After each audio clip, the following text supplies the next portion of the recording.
Fasten your seatbelt. I am taking you for the ride of your life. I'm going to show you what this car can really do. Are you ready? I am ready. Hang on. Okay. Here we go. Hold on to your butts. Forget him, kid.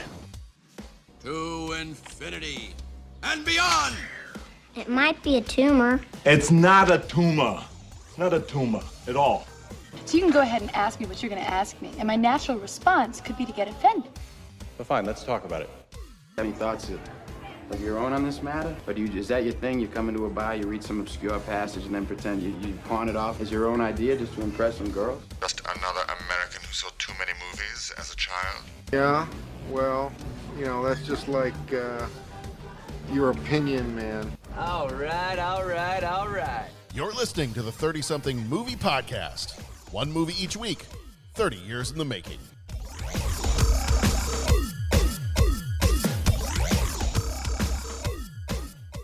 Check out the people down home cooking people. How's everybody doing? Are you Bartles or James? Yes. Yes, that's my answer. It is the 30-something movie podcast. This episode is because of Jason Colvin from the Surely You Can't Be Serious podcast, who is here with us for this episode. Hey, Jason. There he is. Hey, there he is. I see him. Hey, you see him right there? He's right there. He's right there. Hi, do I know you? No, but that's where you are. You're there. This was because I think you consistently and constantly demanded that we do a son-in-law episode before the end of the year. Yes. Yeah. So I got this one across the finish line, and I think I got stone cold over the finish line about a year ago. So yeah, you did. So this is all because of you, man. So thank you. So are you blaming me for this one, or are you thanking me for this one? No, I'm thanking you for this one. It'd been a while since I'd seen this one, and I'm on occasion I'm a little hit or miss sometimes with how much Pauly Shore I'm okay with intaking at one time. I get it. Yeah. He's not Bobcat Goldthwait, so at least I'm okay. I was about to say, if Pauly Shore and Bobcat Goldthwait did a movie together, would you be okay with that, John? Yeah, let's do like a remake of 48 Hours with Pauly Shore and Bobcat Goldthwait. I was talking to somebody within the last couple of days, and somebody mentioned that. They were like, "Hey, I think there's like a remake coming out." They meant to say Beverly Hills Cop, but they said, "I think there's a remake coming out of 48 Hours." And I was like, "Really?" And they're like, "Yeah, but I don't think, I'm not sure if was Eddie Murphy going to be in it." Or I said, "You know what? I really want to see if they're going to go ahead and do a remake of that. Is I would love to see the most awkward buddy cop movie of all time, where it's Nick Nolte and Gary Busey. Ooh. Or what's left of them." That's also fair. And that would be the buddy cop movie I would enjoy seeing. Just, I don't know, for the train wreck that it would be. Nick Nolte just did a buddy movie a couple years back with Did he really? Robert Redford. Did he really? What did he do? Whoa. They did an adaptation of Bill Bryson's Walk in the Woods. Really? If you've never read Bill Bryson's Walk in the Woods, put it on your list. Yeah. It is a hilarious read. Huh. Bill Bryson at the time was middle-aged and decided he'd never gone camping and be a great thing to try to do. And what the hell? He was just going to go start hiking the Appalachian Trail. Oh, why not? Wow. I want to say it was a college buddy got in touch with him and said he would go with, but his college buddy had changed a lot since he had seen him in college and put on a couple 100 pounds or so. As you do.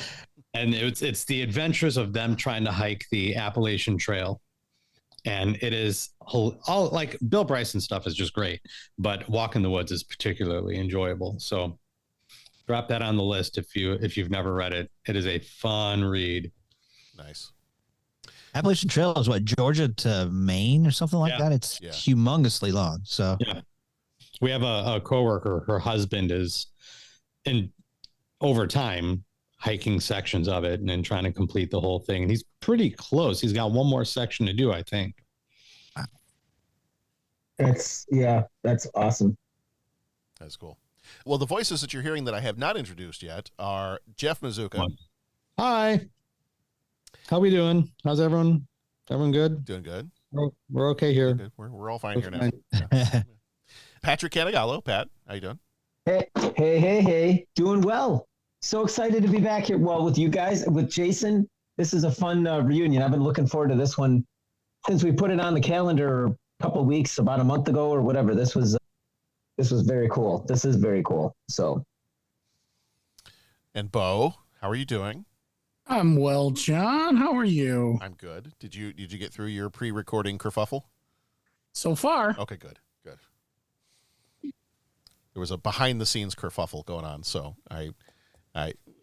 people died, treaties were made and broken, and I think we're all Kenny Boffins.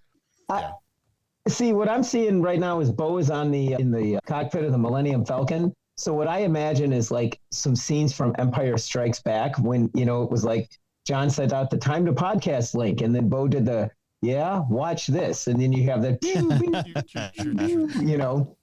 And so I just imagine Bo is like down in the bowels of the Millennium Falcon, like trying to get it up and running and all that kind of thing. That was 2 weeks ago. Oh, was that 2 weeks ago? That's true, yeah. Yes. You're confusing your kerfuffles. That was something else. It was awkward because he was yelling at Donna, no, that's not it. Bring me the hydro spanner. I don't know what you were trying to fix, but I think the next time I have like something that needs solving that's borderline emergency, I think I'm going to dig out the Empire Strikes Back soundtrack and just play that, dun dun dun dun dun dun dun dun dun dun, and just see if that the asteroid theme, the asteroid field theme. Yeah, I think just put that on in the background. Let's be honest. The next time I'm having a tech problem and I have my wife come down and solve it for me, I'll just pull that out on my phone and put that right in her ear while she's trying to solve it and see what happens. And Pat's sitting there going, you said you want to be here when I made a mistake. Well, this may be it, sweetheart. That's right. We're blaming Minox for chewing on the power couplings that caused the kerfuffle. Yeah. I agreed. I think Minox are going to go in my next tech ticket when something goes wrong. I think there's been Minox chewing on the power cables because. Oh my God, would you please? That would be hilarious. I know. I guarantee most of the techs will appreciate that. There will be a couple that might not get it, but I think our building techs for sure would get it. Oh yeah, they would get it. Well, I sent in one. There was some feedback form, and I haven't heard back. But I put in that I think, what kind of tech would you? What can we do to support? You guys, or so, it was some tech survey that you guys sent out and stuff. And so I put in, I really think you should look at Chris Brennan for Brennan Information Systems. He's good with system diagnostics channel, which is like a drop from Deep Space Nine. And I didn't hear anything back, but I was hoping that John, somewhere you on the other end were laughing because of that. But I don't know if that made it through to you or not. Something tells me think that stops on Luke's desk. Yeah, I don't think that one got to me, but I would have responded back with, "Oh, that Chris Brennan." That's right. Oh man! All right. Well, so we have a gaggle of hosts here tonight with Pat, with Jeff, Jason, Bo, myself, Sally, Jesse, and Raphael. Raphael. That was a good. So bit. we have a full house here tonight. We are talking son-in-law at the request of the Surely You Can't Be Serious podcast. Now, let me ask you this, Jason: was this also a request from D? Is this also a movie he loves, or was this a Jason Colvin special? No. This is purely me. Okay. All right. Taking sole credit for this one. Okay. All right. Now let me ask you this one too. Does D not like this movie, or I don't know. I'm a big fan of this movie. I haven't really asked D. Something tells me that he's probably not the biggest son-in-law fan, but I don't know. He might be. So let me ask you this. I'm going to put you on the spot a little bit. If you were going to take your format on your show and pair this movie with something else, what other movie would you pair up against this one? Ooh, this one I would probably pair it up with Encino Man. Okay. There you go. Oh. Okay. Both Pauly Shore vehicles, both kind of summer '90s type of movies. Yeah. Nice. I would have thought what was the other In the Army Now? Wasn't that one his? Yeah, that shot in Oklahoma. Yeah. So shot about an hour from me. So okay. That doesn't happen very often. So the ones that are, I tend to remember. So Understandable. All right. Well, we'll go on ahead and dive into this one. First section here is our trivia pursuits. This is where we give you a little bit of background information on the movie itself and then we run through the major moments, kind of wrap it up into 10 major moments that help run through the plot of the movie. We give you the trailer audio, then we kind of go through our deep thoughts, kind of our opinions on the movie as well. We end everything with 3 questions, and then we're out of here. So, our Trivia Pursuits. This one came out on July 2nd, 1993, rated PG-13, 1 hour, 35 minutes. Directed by Steve Rash, who also did Can't Buy Me Love and the Buddy Holly Story. Writers were Fax Baer and Adam Small, did In Living Color, Mad TV, The Jamie Kennedy Experiment, and Blue Collar TV. Peter M. Lenkov and Michael Rotenberg were producers, did Demolition Man, amazing movie, Fortress, Office Space, and King of the Hill. Composer was Richard Gibbs, who did Queen of the Damned and 10 Things I Hate About You. Cinematographer Peter Deming, who did Mulholland Drive and Evil Dead 2. Editor was Dennis M. Hill, who did Encino Man and Cocktail. Production company is Hollywood Pictures. Budget was estimated at about $20 million, box office 36.4. Flick Metrics gives it a 47%, but CinemaScore gives it an A-. I kind of feel like that's probably the difference between those two, is the critics and the other folks, they're giving it a 47%, but if you're going to see a Pauly Shore movie, you're going to think it's great. Like, you're going to give it the A- because that's what you went to go see. You're not surprised by anything. Predisposed, unlike a Roger Ebert. Correct. I hate to say it, because I think in my crotchety old age, I'm becoming anti-data, but I want to just delve into the data briefly. CinemaScore was an A-. Yeah. Is CinemaScore typically in the A's, or there's one of the metrics that you use that an A is kind of a rare score? Do a lot of our movies get A's from Cinema? So CinemaScore, unless it's just a bad movie, CinemaScore rarely gets out of the A's and B's, because the difference is Flick Metrics, it collects kind of an average of Rotten Tomatoes, IMDb, Metacritic, Letterboxd. So it's a combination of users and critics, and it's also a combination of people seeing it at different times. So it could be some people who saw it in the theater, could be some people who saw it on video and are putting in their rating for it years and years later. CinemaScore they actually surveyed people coming out of the theater that had just watched the movie, and they said, give us a letter ranking for this. Give it a score, give it a grade, basically.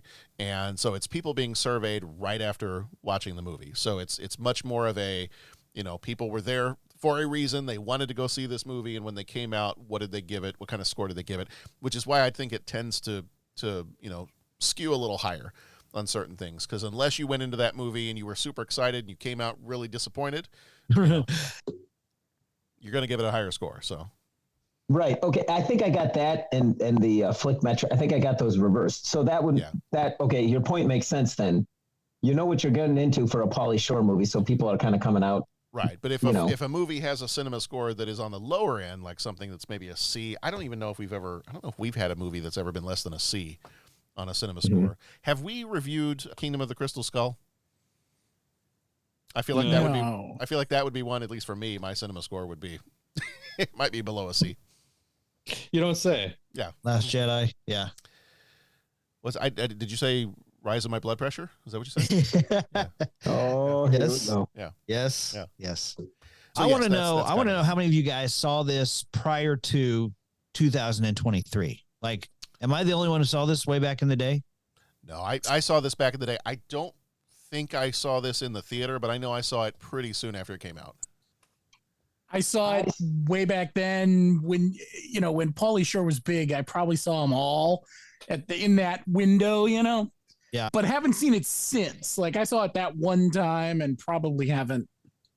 Okay. Since. It was probably later high school for me, if not college, when I stumbled into this one.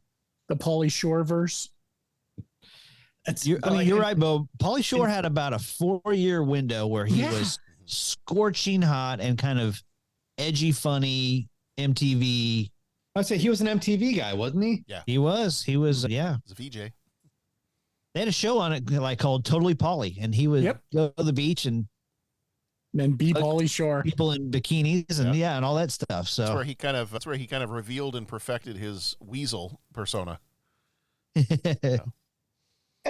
And was he a guy that, like, would he ever break that persona and you could just talk to him like a regular dude? Or am I way off on that? Like, because I remember seeing some interviews later. I'm thinking of someone else. Okay. it was always that Pauly Shore kind of thing. Later Yeah, interviews, not that I maybe. ever saw. Yeah, Yeah. if you saw some later interviews, maybe where he's not, doing that character, but not during the early During that 90s. time, that was okay. That was it. Yeah, because I think I've seen. I honestly I saw Encino Man, watched it a bunch. I was aware of Pauly Shore. The first time I saw this movie was like 13 hours ago. So, anyways, I didn't watch I didn't see that 4-year span. Like I said, I was aware of them, but I would just watch and rewatch Encino Man. Like the other Pauly Shore movies, I just up until now really had never seen any of them. So did the grumpy old man like this one, or did the 20-year-old Pat come at her? Oh, you know what? Like the grumpy old man. I was like the grumpy old man at the end of this movie, and the 20-year-old Pat loved it. Like I really dug this movie. Like, and I mean, I'm getting ahead of myself, but I had like laugh out loud. Oh my God, this is hilarious. I got to hit pause and stop laughing moments. And so we'll get into the deeper thoughts and all that, but I very much enjoyed. Okay, good. I'm not going to build up to be like a hater or any of that kind of stuff. Yeah, it's no Home Alone. For me as a kid, this was kind of my stretch of time where I was like, because I thought Yahoo Serious was hilarious as a kid. So I went to see the 2 Yahoo Serious movies. And then Pauly Shore kind of replaced that. Like Pauly Shore was a little bit more, I don't know, a little bit more sophisticated is the wrong word, but a little bit more sophisticated than a Yahoo Serious. And I feel like that's the progression. That I was Yahoo Serious, and then I was Pauly Shore, and then I was trying to think what was the next progression after that, and I think it was Adam Sandler. I was going to say it's similar molds. Yeah, I think that's kind of like the evolution with some Jim Carrey in there too, because he was kind of similar in the same time. So I kind of feel like that was the evolution of my weird, quirky comedian phase, was to go from the Yahoo Serious through Pauly Shore to Adam Sandler to Jim Carrey and all that. Speaking of Pauly Shore, he played Crotch. Crotch. That was funny. That was my favorite one. Was Crotch? Yeah, that's good stuff. He played Crawl, and he was in Encino Man and In the Army Now. Carla Gugino. I probably said that wrong. Did I say it wrong? Is it Gugino? I think it's Gugino. Gugino? Okay. I think. All right. I've only watched a whole bunch of things she's in, but I could not pronounce her name correctly. She was Becky Warner.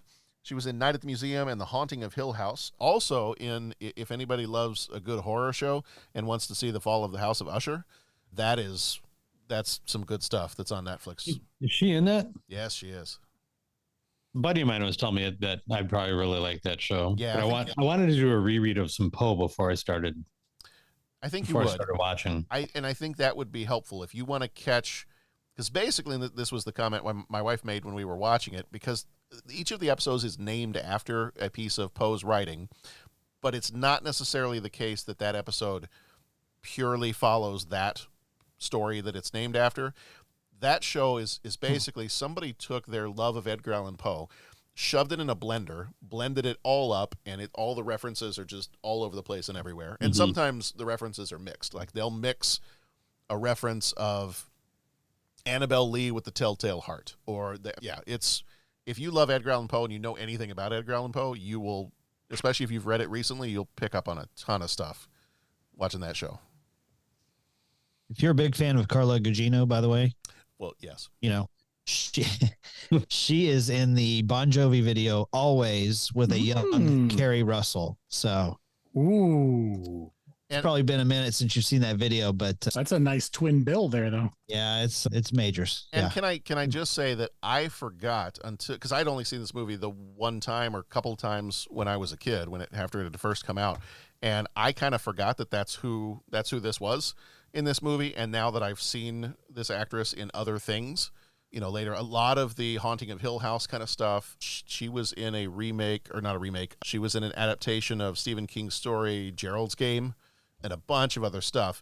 And I'm sorry, this is not my sound drop, but I'm going to usurp it. Dreamweaver, I believe you can get me through the night. I mean, there might be a semi there. I don't know. Buffalo wood. Oh man. Oh. All right. Speaking of sound eyes, Lane Smith is also in this. I love him too. I think he passed in 2005.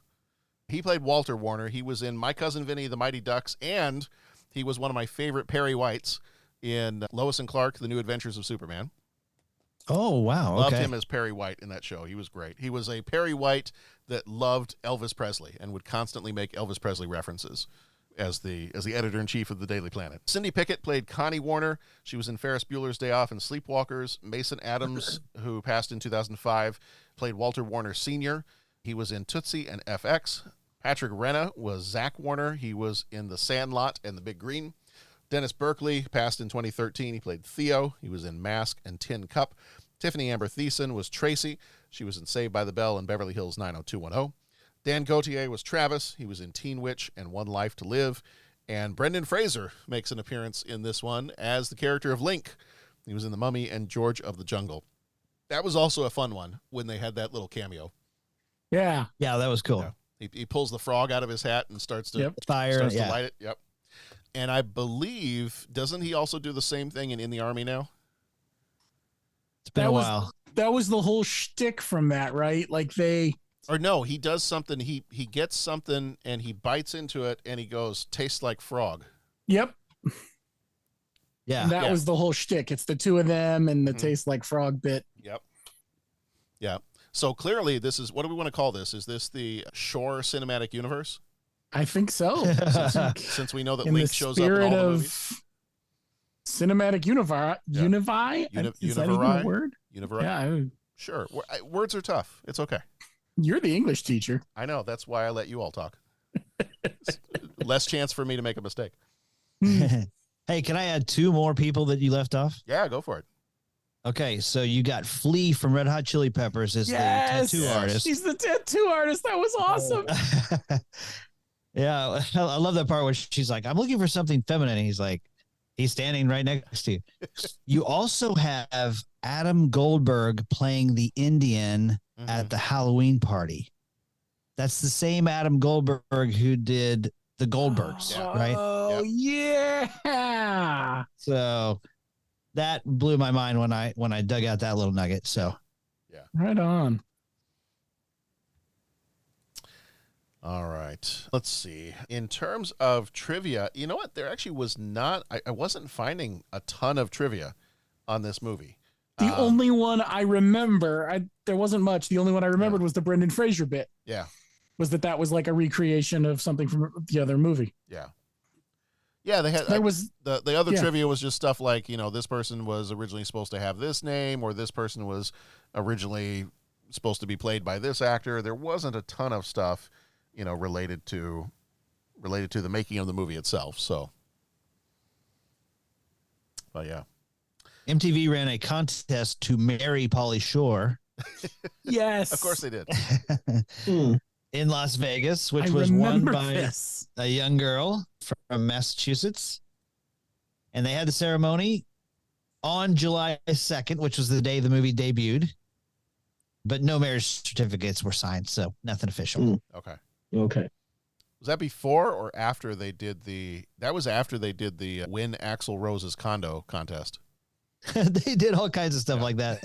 That was tons of fun. Uh-huh. I remember that one. I remember because I feel like Axl Rose hated his landlord and wanted to get out of it. And MTV was He had a psycho neighbor. Remember, Yeah. the Oh, lady, it was the he psycho wrote neighbor, that yeah. song right next door to Hell about her. Yes. Yeah. And so they did the contest. And it was some college student that ended up winning it. Yeah. Yeah. They had the Win the Batmobile contest, and they had NXS had one where you could win a trailer park. I remember that one. Mm-hmm. Yeah. Wow. MTV. We hardly All the knew you. good contests Yeah. when you could actually listen to music on MTV. I know. That was a special time. I was thinking about, MTV had kind of those specialized, the early DJs, which were Mark Goodman and Martha Quinn and Nina Blackwood and that group. And then you kind of moved in, they brought in these kind of cooler, edgier characters. But I'm going to throw some names out to you. So we all remember who Daisy Fuentes is, Mm-hmm. right? and Adam Curry and downtown Julie Brown. But for one summer, there was a guy they called Randy of the Redwoods. Do you remember him? Just in concept, but yeah. Okay. Well, okay.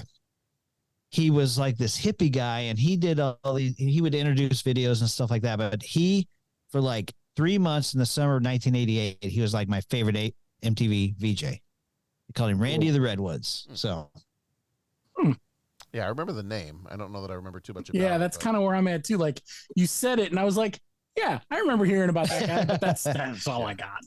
By the way, random trivia note: Nina Blackwood still spinning them on Sirius XM radio. Really? Yeah. Yep.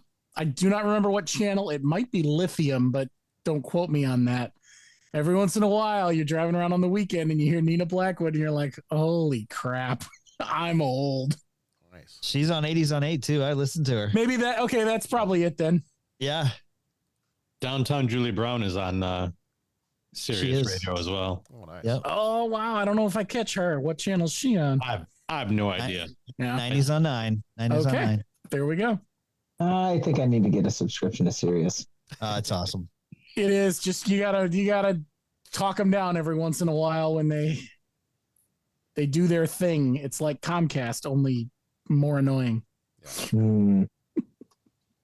But it is amazing. I do have one little trivia bit. I don't want to be obnoxious, John, on your show. But no, man, come on. So Cindy Pickett plays Connie. That's Rebecca's mom. Yes. Right. She played Ferris Bueller's mom. Yep. Right. She's actually from Norman, Oklahoma. So right on. She's kind of, we know her around these parts, but she married the guy who played Ferris's dad in Ferris Bueller's Day Off. They actually met on the set of Ferris Bueller's Day Off, got married, later got divorced, sadly.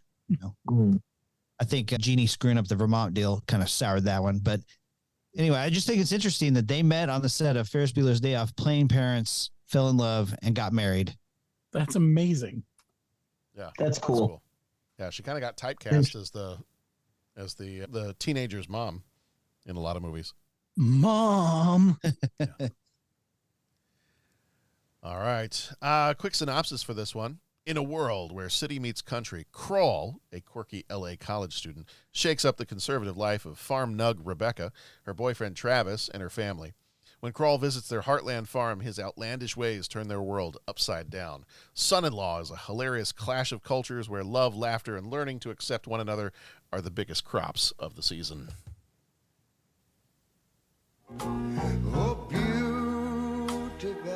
It was a peaceful farming community. A place where everything had stayed the same for generations. They've always known that someday change would come, but no one expected it to come home with the girl next door. Middle America. Who the hell is that? He's weird. He's like nothing they've ever seen. Nothing they've ever heard. I don't want to be rude or anything, but Miss Warner, you're giving me a semi. You distract him, I'm gonna hit him over the head with a shovel. So basically, we're not going to be hanging out? No. But after spending a little time together... So you're just an old hacker disguised as an idiot. Why don't you put a little makeup on? The great American family... You don't like it, do you? No, I think I do. ...will never be the same again. Let's chow down here and munch some grinding! And he'll turn one small town into one huge party. Check out the wood that I created for him. You okay?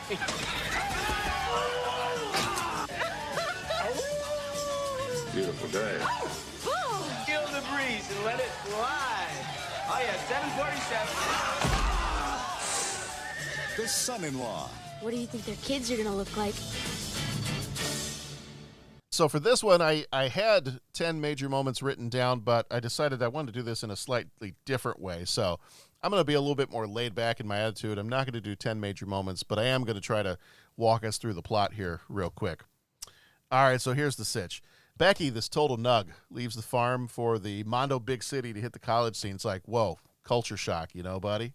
Then she bumps into yours truly, Crawl, a.k.a. the Weasel, all about the L.A. vibe, showing her the ropes, major grindage, a little chillaxing. Thanksgiving rolls around, and this nug decides to bring him back to the farm. Talk about out of the zone. He's a city dude in the middle of Cowsville, getting all up in their farm business, talking cow tipping, barn dancing, the full barnyard boogie. Back at the ranch, Rebecca's got this old flame. Her family's all stoked about them tying the knot, but Crawl's got a different plan. Fakes like he's the main squeeze to shake off Mr. Old School over there. It's a crazy plan, but it's how he rolls. Things get kind of gnarly when Becky and Crawl start vibing for real. It's not just a show anymore, kind of talking true feels here. And look, buddy, he's winning over the farm crew with his kind of off-the-hook charm. Wrapping it up, it's all good vibes. Being the ultimate buddy, bringing some city slick to the sticks. And Becky, she's totally digging the new scene. There's a bit of a scene where the old boyfriend tries to, mess with the vibe a bit. And the one thing I got to say about that is it really tweaks my melon to see a buff bro like Crawl here get wheezed on by a greasy scumbag like him. So I think he just needs to chill. When it all comes down to it, it's, everybody, it's a happy ending. Everybody's good. And maybe not, they'll stay together. But, that's the 411. So, all right, that's our 10 major moments. In Well Crawl done, style. dude. That was well played. What the hell did you just say? I don't know. I'm not even sure. That's the beauty of it. I have no clue. I'm impressed, John. Your cones are busty and your gig is crusty. So good job. Thank you. Buff the wood. Buff the wood. All right. Okay, so time for favorite scenes. Can we talk about when he just talks to the mom? Because that was absolutely just a work of art scene. Well, let me go. We'll get into our deep thoughts, and we'll just kind of blend everything together because I think we're gonna be kind of all over the place with some of it. So, all right, we'll get on to. We'll share deep thoughts and favorite scenes and all that. And now, deep thoughts. I have an opinion on this matter. Don't mince words, Bones. What do you really think? I like it a lot. Wow. It's very deep. Thank you. All right. Stupid question, but I'll go ahead and ask it. Did you like this movie? Let's do it this way. Is there anybody in here that did not like this movie? Oh, Jeff's a little iffy on it. Jeff, I hit the ejector button. I didn't enjoy it as much as I know I used to, and I'm not quite sure why. I haven't been able to figure out why. I didn't hate it. Okay. But I remember watching it years ago and thinking it was hilarious and fun and just a really enjoyable movie. And there was something about watching it this time where I was just sort of like, I don't know. Okay, Jeff, show us on the doll where this movie hurt you. Okay, all right. Yeah, I don't know. I can't figure out what it is, but I'm maybe just like this movie is very much a product of its time. And not that makes it less enjoyable, but there's something, I don't know, there was just something about it that just, it was not landing as strongly as it had for me in the past. This one for me, it reminded me, because there's some movies I'll go back and I'll watch and be like, why in the Lord's name did you ever think this was a good movie? And there's been a few of those as we've been doing our thing that I'll come back to and be like, really? Super Mario Brothers? You were all about this? Right. All right, well, you're an idiot. This actually leads into the whole idea of if you could time travel back in time and kill some kind of like mass murderer before they became a mass murderer, would you also go back in time and slap yourself for enjoying that movie? This is not one of those. This is, as I was watching this movie, and I have not seen this movie since I was probably in, I don't know, probably 8th grade. And I'm watching this movie again and I'm going, Pauly Shore is so obnoxious and he's so dumb. And I feel like I'm 13 years old again, and I'm having a lot of fun watching this movie. So for me, it kind of brought me back. I'm like, I could look at this right now and go, if I watch this for the first time as the 40-something-year-old that I am, I'm not sure that I'd like it as much. But knowing that I was a big fan of Encino Man, In the Army Now, I don't know that I ever saw the whole movie of Biodome, but I'm sure that was in there too. Oh, I did. Oh, yeah. And, watching it this time, I was like, this just reminds me of the stuff that I loved. Is it still goofy? Is it still weird? Am I going to watch it, multiple times a year? No, I'm not going to watch this multiple times a year. Is it still goofy and weird? Yes, it is. But, it reminded me of kind of what I loved when I was this age, when I was, 13-ish years old. And it was fun to go back and watch it again.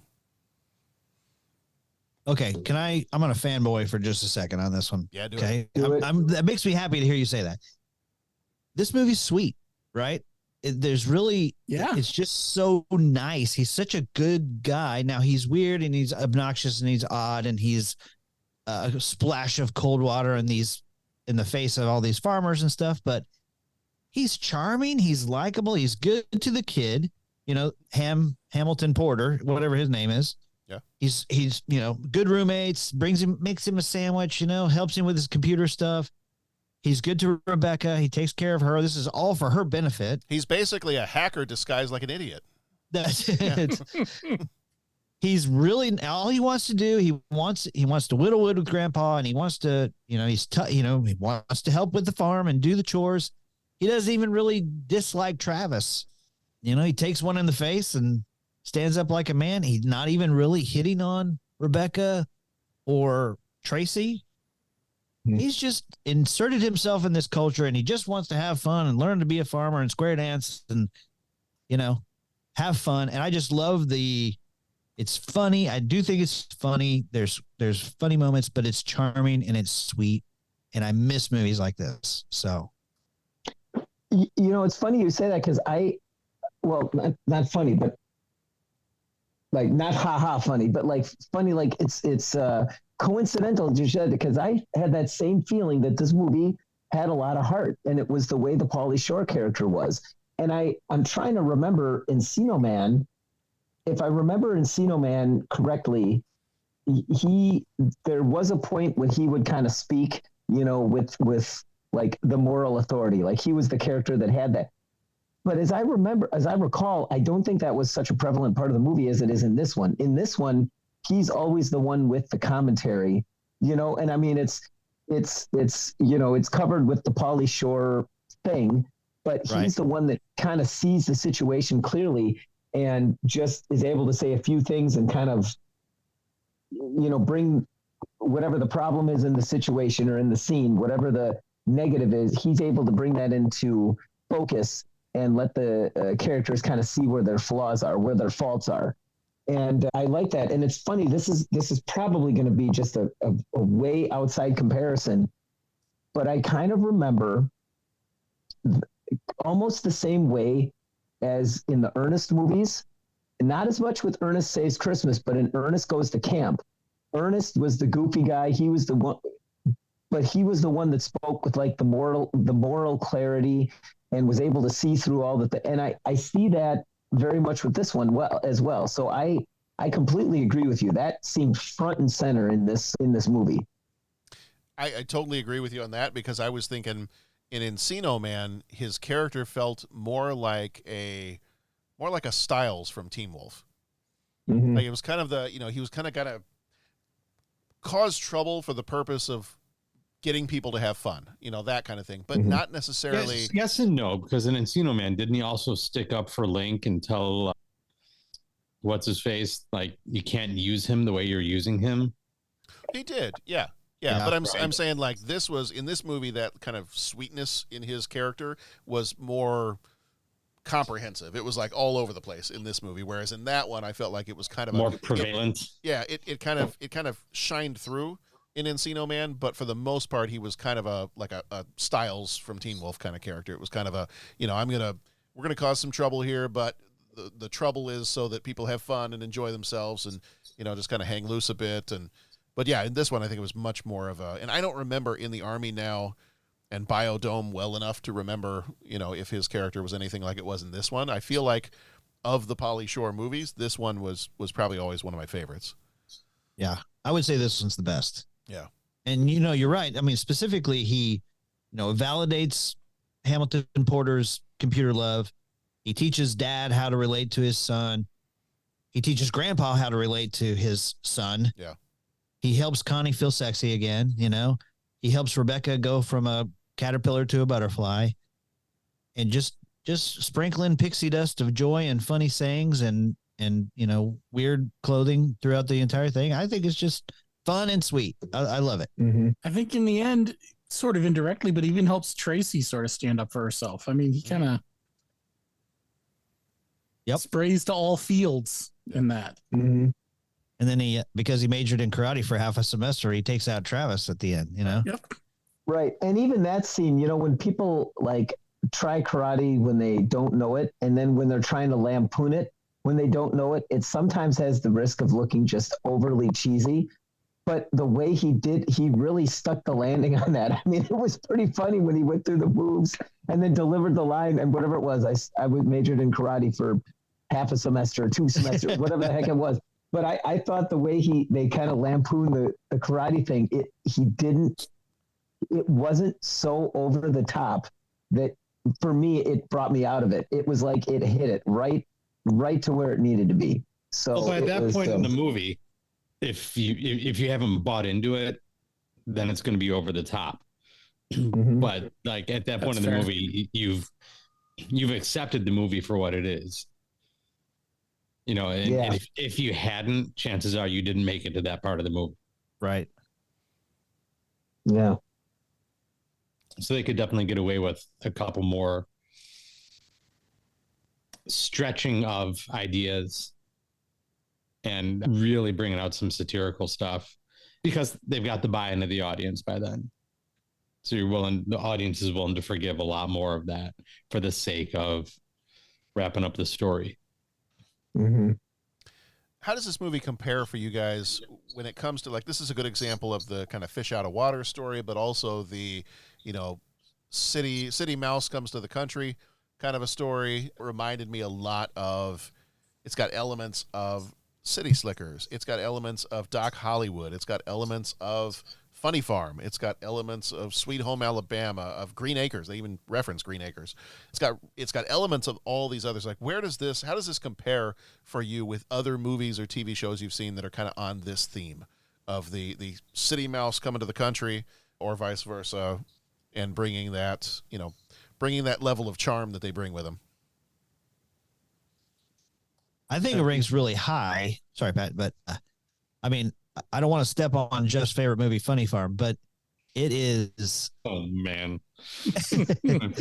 I mean, I love Funny Farm. I love City Slickers. I mean, City Slickers is probably the best of that bunch, but Doc Hollywood's a lot of fun. My cousin Vinny, which also has Lane Smith. Oh yeah, I mean, I didn't even think about My Cousin Vinny, and I don't know. They're all great. I think they all work because that formula, just the fish out of water story just works for me. So. It's a highly relatable formula. Yeah. Right. Let's drop a MTV VJ in the middle of, South Dakota and see what happens. Right. Hilarity ensues. I mean, even going back to Crocodile Dundee, it was that kind of thing. You get the fish out of water that can bring, because of the way they can bring a clarity to the other people in the show, or in the movie. And I think it definitely works.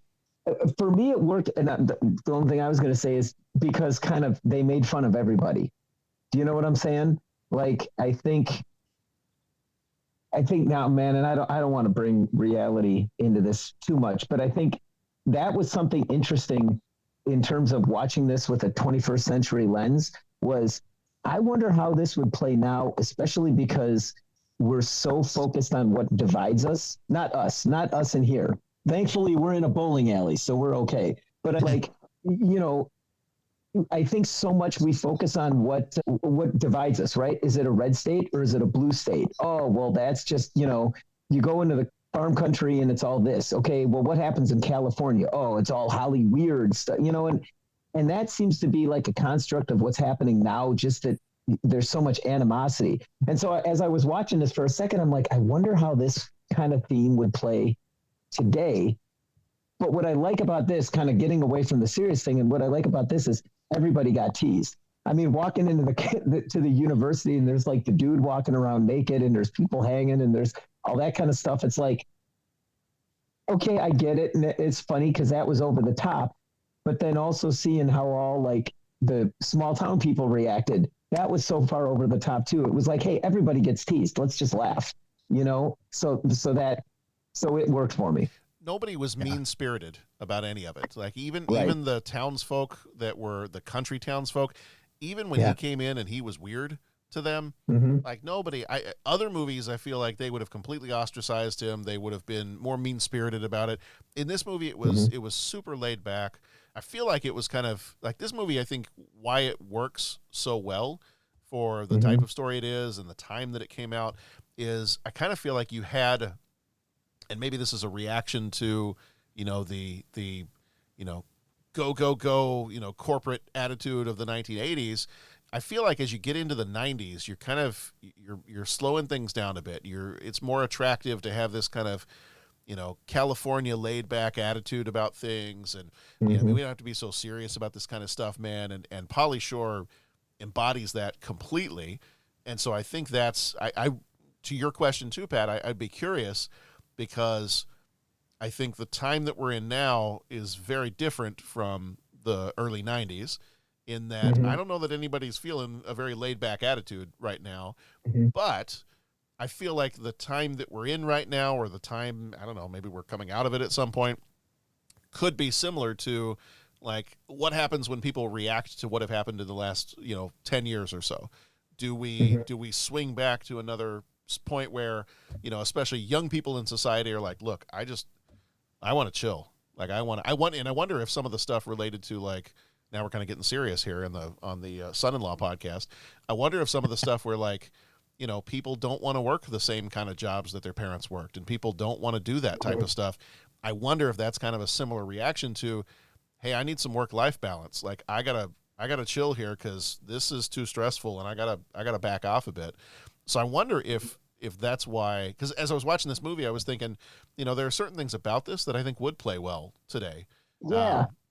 And even in this time, you know, and please, listening audience, don't read into this any more than what I'm going to say. But now in this time when everything is outrage and everything is I am morally offended and everything is just on 11, and everybody is just like, you know, we're just like separated into us and them. Like having a character that functions as the whole, like, you know, hey, let's just all chill. Let's come together. Let's find let's find the things that like bring us together. And I you know, it's funny. I heard this, and the topic really is irrelevant to the point. But I heard this. There was a couple of years back. There was a situation going on, and it was rough, and there was a lot of stuff going up on social media. And there was a reporter that was on the scene, and they were asking, well, what is it like? And they said, honestly, if you want to see what's really going on with the scene, you're seeing this community come together. Don't look at everything that's going on in the internet. Don't look at what people are posting. Let me tell you what's going on actually in the streets. And we're seeing this whole community come together, right? And I think, to your point, John, I think that's what really kind of really made this one ring true and made the heart come through, was it's like, yes, that's what I want to see more of. I want to see more character that's just, hey, let's chill out, let's laugh, let's chillax, you know, and it really, it makes it just heartwarming. It makes it positive. And I think that really would play now, you know, I think that really would.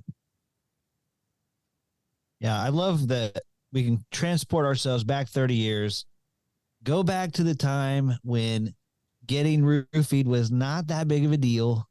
Everybody just gets so uptight about it now, you know? Bill Cosby ruined it for everybody. So, wow. I'm kidding, of course. But you put the pill in the pudding and the pudding in the girl. Oh boy. Oh Lord. But yeah, I totally agree with you, Pat. Like even the guy punched him in the face, and the next time the guy's like, hey man, I'm sorry, I want to throw you a bachelor party. And he's like, hey, you're right. Giving him a hug, you know? Yeah. So. I mean, this, okay, you guys can strike me down with this one, but I mean, that's basically turn the other cheek right there. I mean, I hate to, like, I'm not making any comparisons. Yeah, there you go. Comparisons, but that's what it is. Pauly Shore, the Christ-like figure of this, yes. Yeah. Well, and here's the other what the thing hell is, podcast am I on now? and you talk about going back in time. What I love is like a tattoo was a big deal, right? like, and I remember back in the day when that was a big deal. And now it's just like everybody's got a tattoo. And they can tell you why they got the tattoo and where the tattoo and the meaning of the tattoo. And it used to be like the tattoo, the person that you got a tattoo, it was either the girl in class that if she had the tattoo, that was the one that, man, if I can score a date with her, that's pretty awesome. Or it was the guy in class that like, don't turn your back because, you know, but now that's just, you know what I'm saying? That's like totally changed. And then, you know, the other piece too that I found interesting was when the one girl, and they think that the roommate was, oh, okay, well, this is going to be wonderful. And she seems so nice and she sees, and all this kind of stuff. And she was this awesome roommate, but then they all completely overreact when, you know, she was kissing her girlfriend. And it's funny because like 30 years ago, that would have been, oh my gosh, that's a big deal. And now my mind is like, okay, well, that's cool, but why do that in front of other people, whether it's a boy or girl or guy or dude? It's like just, you know, public display of affection. That's kind of how you see that, as that was the big shocker. Whereas 30 years ago, the shocker was it was two girls kissing on screen, right? And so it's just interesting how, you know, the lens that we view those things through as well. Like, what was the big deal back then as compared to today? Pat, do you have a tattoo? I don't have a tattoo. If you could get a tattoo, what would you want? And where would you get it? I mean, if it's a legit question, it's actually from one of our 3 questions last week. And it would be you know, what I put on my tombstone. And it was what Bach wrote on all of his music when he was done composing it. And that's "To God Be the Glory." And I wish I could hear this. Oh. No. Go ahead. Pat, that was a bit, buddy. Oh, was that a bit? That was, oh, that shoot. was a bit. That was a Bach bit. It was a Bach bit, a bit of Bach. A bit of Bach. Okay. Where would you get your tattoo? Dude, I'm going to Pat-splain you. Beethoven was the one that was deaf. I'm sorry. I was waiting for it, You've been Pat. I was like, come on, man.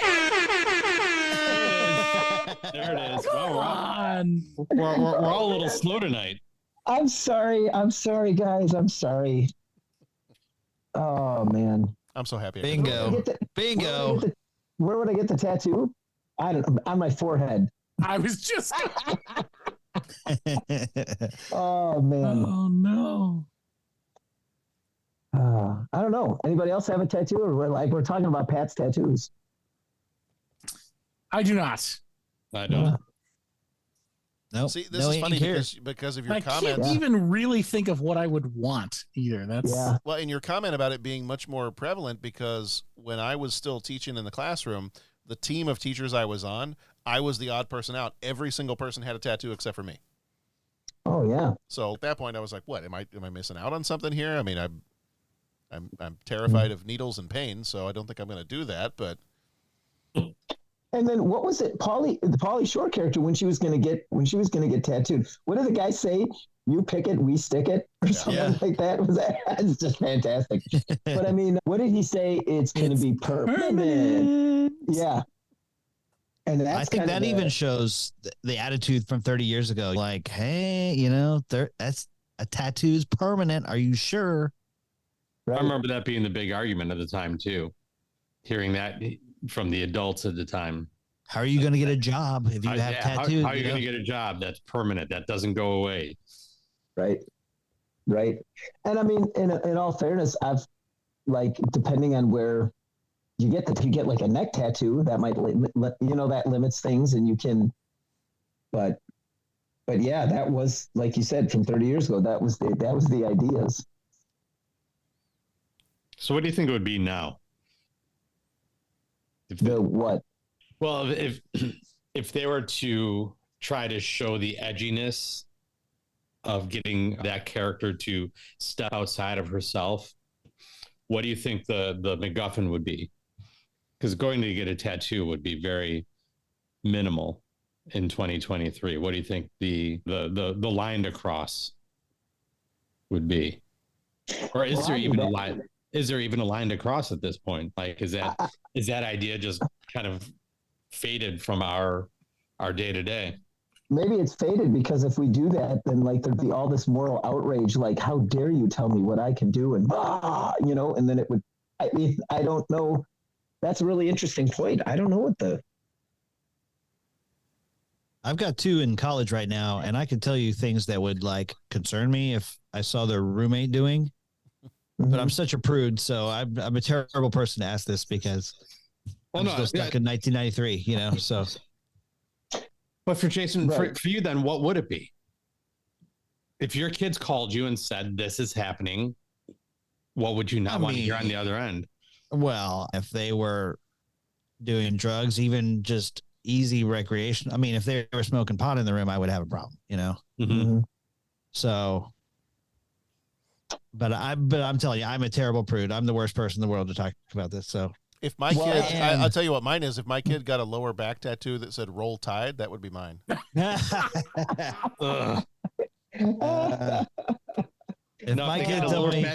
they got a lower back tattoo that said "Horns Down," yeah, I can live with that. Yeah, that'd be all right. That'd be okay with me. Yeah. No, then they're going up for adoption.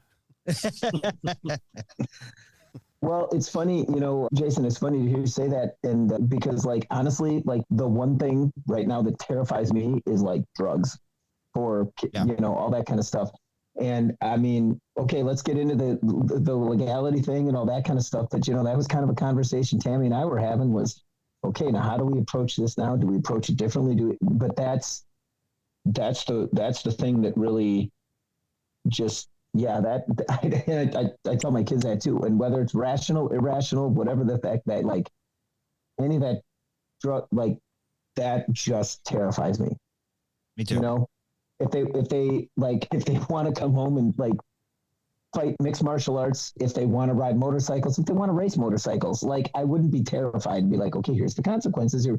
But the whole drug, like that, and I remember like, and again, I'm not trying to judge. I'm just saying for me, Pat Canigallo here, I remember them saying, there was that whole thing. Well, if you try it and it's in a safe environment and all this kind of stuff. And I just, even growing up, like,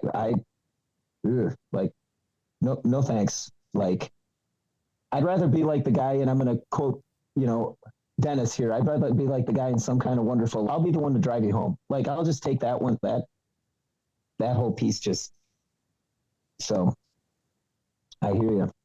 That was my job in college. So that was my job assignment. Okay. So, yeah. Did this movie, there were times that there were the good parties going on, but did this really feature like a lot of drugs and drinking and all that kind of stuff? I mean, there were the jokes about him being a crawl, right? Yeah.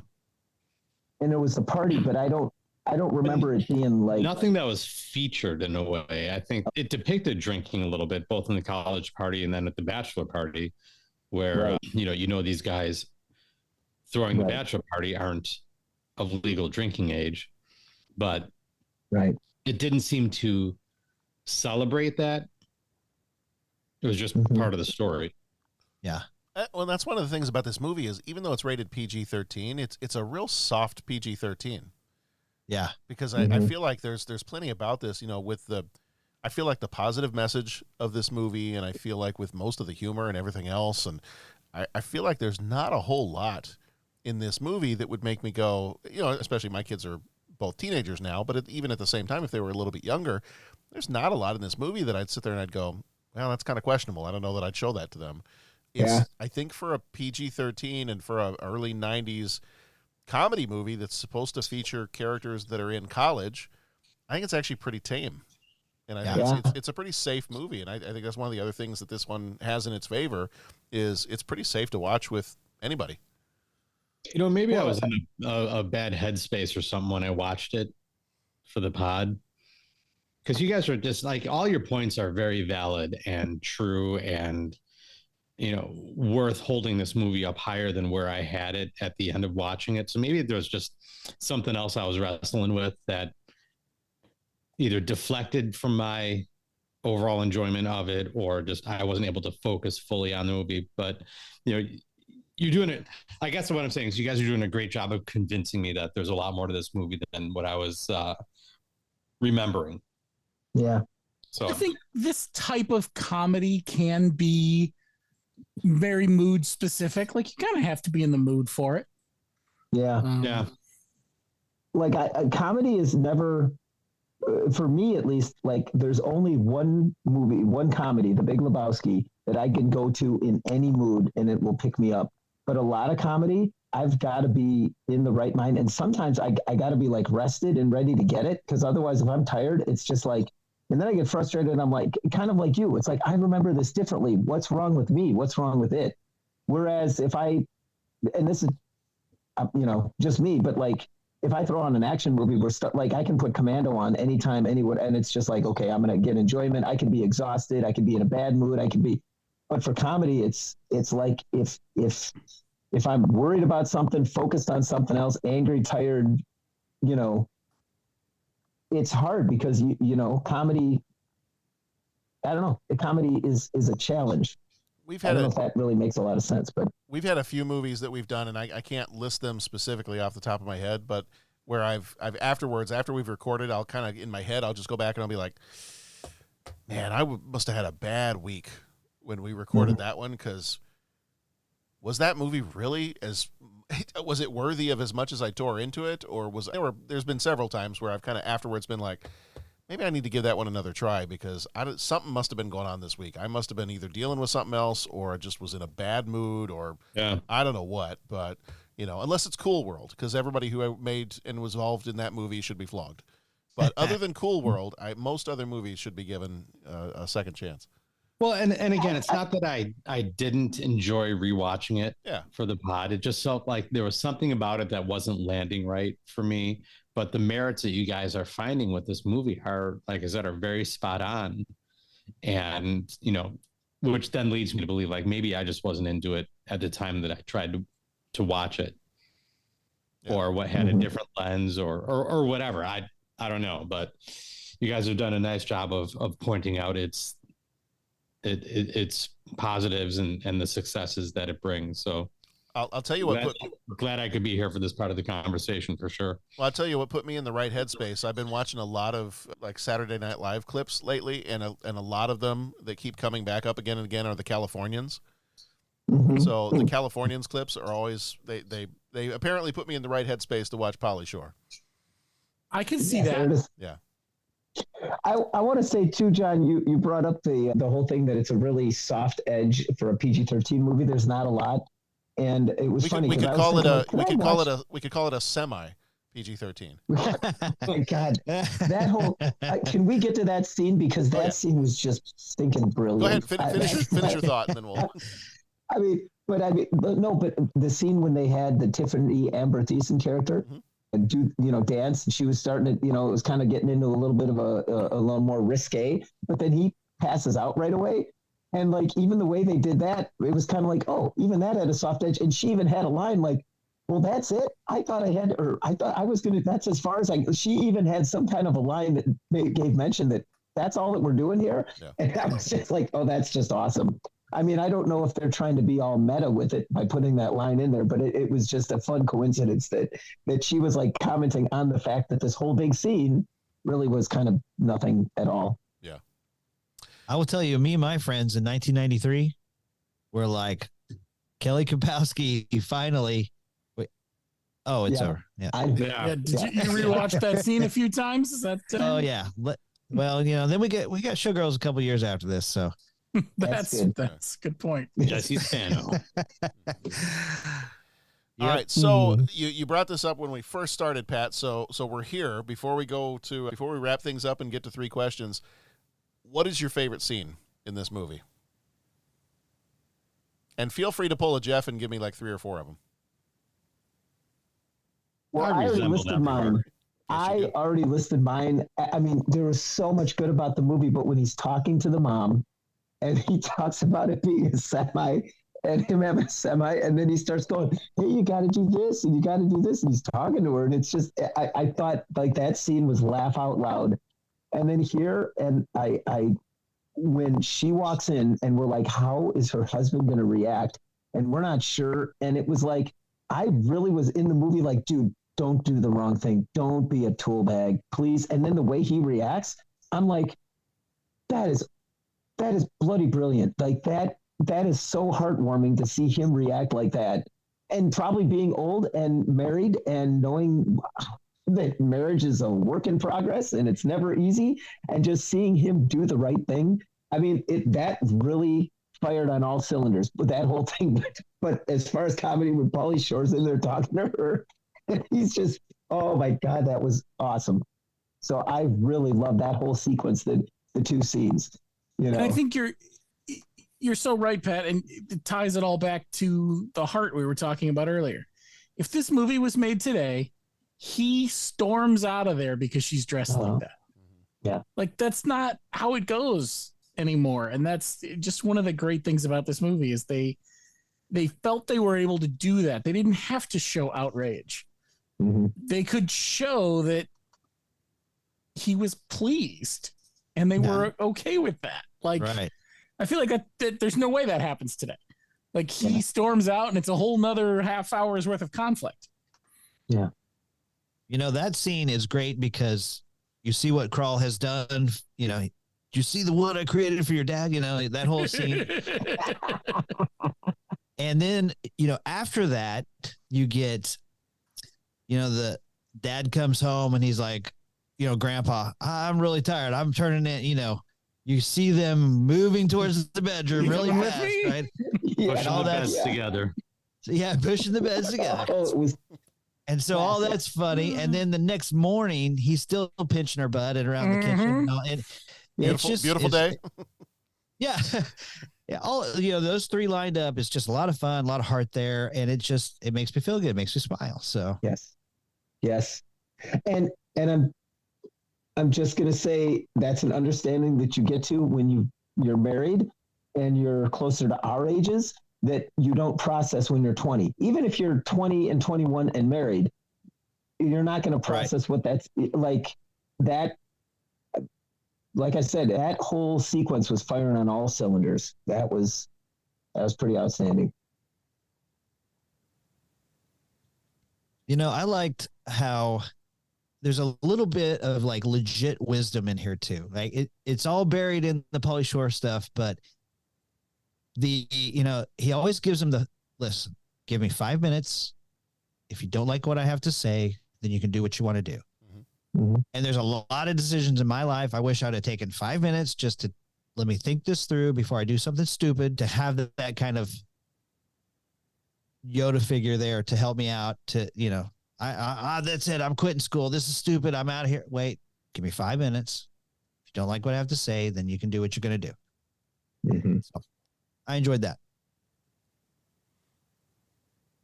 Yes. Jeff, have we tweaked your melon enough to bring you around on this one? Oh, you guys absolutely have.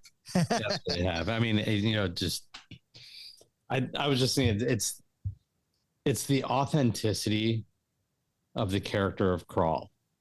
Mm-hmm. He is so comfortable in his own skin despite his location.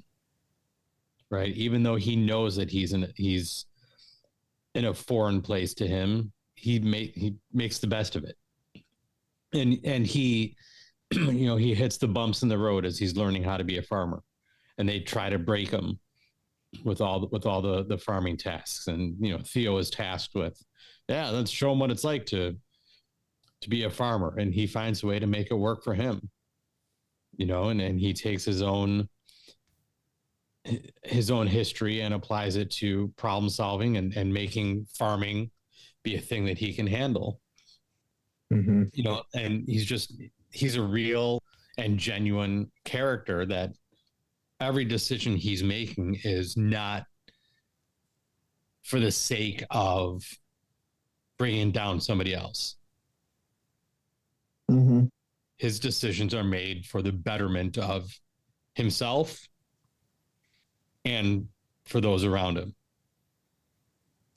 So he is a character with a lot of heart, and his intent is positive. His intent is always in the right direction, which kind of bugs me a little bit now that I think about it, because of what's her name, Rebecca, when she finds him out in the barn, she's not willing to hear him out. Mm-hmm. When it's like, what has he ever done to you to show you that he's not worth listening to? Mm-hmm. Right. Like, she is still a freshman in college. This is true. But But even so, before that moment, thing that he's done to show you that he's not trustworthy. True. That he shouldn't at least be listened to. And the answer is nothing. So it kind of bugs me that she automatically just like, nope, I don't want to hear it from you. Like, what? Why? Mm-hmm. Like me, when he starts calling her out on stuff, like that's a moment that I like. When he takes her up to that treehouse or whatever it is, we can't do this. I don't want to lie to these people. They took me in. They have accepted me. I went through the drills and what have you to get here, and I don't want to lie to them. How come you haven't told them the truth yet? If you want to talk about being honest, where's your honesty? So I'm not sure where I was taking all that, but no, I think there's a very authentic side to the character of Crawl and Pauly Shore, and the way Pauly Shore brings him to life, and that this is who I am. This is how I be, and I'm not going to change it because it makes you uncomfortable. Can I throw out one missed opportunity for you guys on this one that I think? Sure. So, I don't know if you guys have ever seen The Cutting Edge, the movie The Cutting Edge. Topic. Oh, yeah. Yeah, it's great. Yeah, Topic, right. It's a great movie. Figure skates. Figure painting? Yeah. So at the very end, like they have this great romantic kick butt moment. And me and my guy friends always thought, did they win? Like what happened? Well, the girls are just happy that they are in each other's arms and they are in love, and that's it. But I always felt like they missed that final. Even if they have the closing credits over the gold medal, that would be enough. Like, what happened? Did they win? But in this one, I think there's one missed opportunity that I think you get one more great laugh out of and one more great moment out of. He always wanted to whittle wood with Grandpa. Like that was like his thing. Like, can I please whittle wood with you? And they show you like 2 seconds of them getting ready and then nothing happens. Right. Yeah. Like, I think it would have been hilarious if he starts whittling and he's this amazing wood whittling artist or so, he pulls out something amazing, I think that would have been one more great moment. And I was just like, what did he whittle? What? That would have been good. I think that scene with Grandpa, and then you need one more scene with Dad. Because that last scene in the dining room, you get Grandpa and Dad with the quotes. Oh, which is fantastic. Which is hysterical, but I feel like there could have been a moment where they bonded more. I don't know what I don't know what the scene with Dad would have been. Maybe there's something that shows a little bit more direct recognition. Yeah. I feel like some of it's unmotivated. They just sort of blurt out these quotes they've heard him say over the last 3 weeks. So would you want something as direct, I should say, as direct as the dad, like saying to Crawl something along the lines of, that, thank you, or something, recognizing what Crawl had done? No, I almost want it where, with Grandpa and the whittling, they would have been out there for a while. So he would have listened to Crawl talk more. And so he would have absorbed some of the language where him saying that at the table made more sense. It would have been something like that with Dad too. Nothing so direct, more. And that's the problem. I don't know what the scene with Dad would have been, which is probably why there isn't one. So I feel like something like that. I feel like the dad did tell him thank you, particularly when the grandpa had a heart attack. He did. He did say that. You're right. He did kind of thank him there. It might have helped for the dad to thank him a little bit later for more things overall. Thank him for what he did with helping his son get off the Game Boy and like go do something and help him be a little bit more confident about things, or help him say thank you for helping his wife feel more confident about herself or whatever. The one where he's whittling with the grandpa, I think what I would have liked to see, I don't need to see what he whittled at the end of all that. I would have liked more of a conversation while they're just sitting there, and maybe he's a really terrible whittler and he's just like, just flecking off pieces of wood and he's not really making anything, but they're having a really good talk while they're doing it. I don't need to see what he ended up making at the end of that. I would love to see a little bit more conversation And then I think that allows you to then translate that to the later scene where the grandpa says, the whole phrase of, that really tweaks my melon, when all that stuff. Because I think at that point when the grandpa finally says, yeah, fine, sure, go ahead, like that's what that was building to, was he finally gave him permission. He kind of warmed enough to him to where he was like, yeah, fine, let's go ahead and do this. And then I think maybe just a little bit more would have been nice to have a little bit more conversation there. Mm-hmm. I think I got to go with Pat. I think one of my favorite scenes is when he is, trying to get the mom, when he's telling the mom, how good she looks, and hey, if I could help you like with a little bit of a makeover, and if you don't like if you don't like what you do, just give me 5 minutes. And I think that kind of encapsulates his entire character, because he did that with the daughter, and the daughter feels more confident now. He's done that with the brother. The brother seems more confident now, and I think that's just his whole character. And I think the scene that does that best, I like all the scenes with him, and I think the brother's name was Zach. I like all the scenes with him and Zach and just having their conversations. And, he's a much younger kid, but he's not treating him like a much younger kid. He's still showing him the same respect you'd show any other human being, and taking an interest in the things that the kid likes. But I think that scene with him and the mom is the one that kind of maybe does it best when compared with all the other scenes. Not that the other scenes, not to diminish those at all, but I think the one with the mom is the one where it kind of works best. Well, and and I'm trying to think too, because there's some line, and boy, obviously, for this to be the statement that I'm about to make, to have, to really matter, I think it would definitely need a female perspective to make sure I'm not just talking out my ear here. But when he tells her with the makeup, have you ever used makeup? And it's sort of like, it wasn't framed as, well, you want to do this for your husband, or you want to do this thing. But even the simple line that he says, you're beautiful on the outside, you can represent it, or no, you're beautiful on the inside, you can represent it on the outside. And I think even that statement is like, hey, you're not necessarily doing this for other people. You're not doing this thing. And the focus was first, you're beautiful on the inside. And I thought that was just such a cool thing that even today, that, at least in my opinion, that's the way you do it. Like, hey, you don't need to do this or makeup or all this kind of thing to make other people happy, or do this or look a certain way to make it. But it's like, hey, you're beautiful on the inside. Let's see about that on the outside. I'm misquoting it, but I was really touched by that statement as well. And I mean, if any of our female listeners, please point out if I am wrong or off base or any of that. But I just thought that was a cool way to kind of balance that whole, you don't just need to dress and do a certain thing to fit with society or make other people happy, but this is what you're like on the inside. The outside, you can let that reflect it a little bit. I just thought that was a really cool, very simple, very cool line. You guys have any other scenes before we get into 3 questions? I've also got one other actually trivia thing that I had written down somewhere and I completely forgot it until now. So I'll share that before we jump into 3 questions. But any other scenes you want to mention, or anything else from the movie itself before we get to 3 questions? The combine scene is. I was just about to say the combine. And Too much. The fact that he writes crawl out in the cornfield. Yeah, that was pretty awesome. It's such a classic, like, that montage very much moment dates where they're running back and forth and stuff. The fact that he writes crawl, though, like, that dates the movie significantly because it's all about the crop circles. The Aerosmith, right? Isn't it one of the Aerosmith videos? Yep. The crazy video. That's crazy, yeah. Where Alicia I was just Silverstone thinking and crop Liv Tyler circles, but you're totally right. do the same thing. That's it.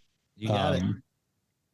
But yeah, I mean, I just had that thought too. The combine scene was fantastic, ending with the long shot of the cornfield. Wait, Jeff, you said 2 names there. You said Alicia Silverstone and who else? Liv Tyler. Dreamweaver.